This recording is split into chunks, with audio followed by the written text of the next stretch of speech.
All right. So in this activity, you are going to be working on the idea of classes and objects some more using a um, player files, I guess, Java files, class files. And so the way I couldn't think of a great way for you to access this in class. I usually just have a worksheet, but I think I'm going to have you do the same thing, but fill it in as a Google Doc.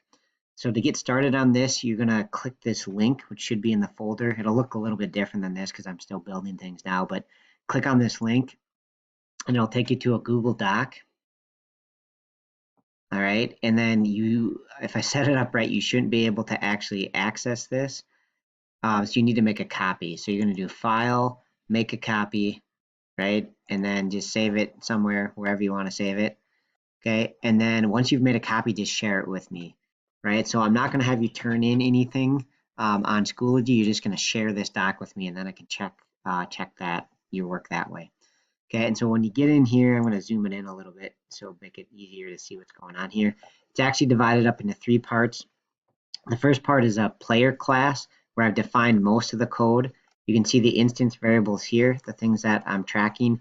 And this represents sort of like a player in like a video game. So they have a type of player like a wizard or a warrior, whatever, how much health they have, how much damage they can do, and then do they have this like special weapon that allow them to do extra damage, I think. Okay, so you can see here's the constructors, and it sets the health and damage based on what type of player comes in. All right. And then you can see here's a different constructor that actually sets the damage and health by whatever comes in. All right. And then there's an attack method here, which you can kind of see what it's doing, hopefully. There's a take damage where they lose some health. Okay, toString, blah, blah, blah, blah, blah.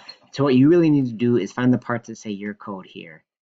Okay, so here's a couple methods you're going to have to write inside of the player class. Right, so they have a little description there. Hopefully those make sense. You type out your code there. And that's the end of part one. That's the player.java class. Okay, and then you're going to go into a runner where you actually construct player objects. So you have to use the first and second constructor, right? And you can kind of name your objects whatever you want, but you have to use the first constructor here and then the second constructor there. So you're just going to type your code there in the main method. That's part two. Okay, and then that class ends, and then there's a third class called Player Runner 2 that's got a main and stuff.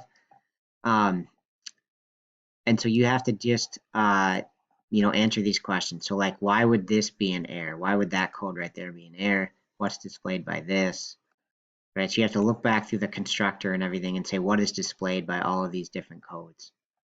Okay, so you kind of gotta go back and look at the class here, this class, and figure out what's going to be displayed by each of these lines. That's how part three works. Okay, so that's pretty much it. Hopefully that's not too confusing. If it is, just reach out with questions. But you'll just fill this in, and then as long as it's shared with me, I'll be able to see that you've got it done. So that's how you're going to turn it in.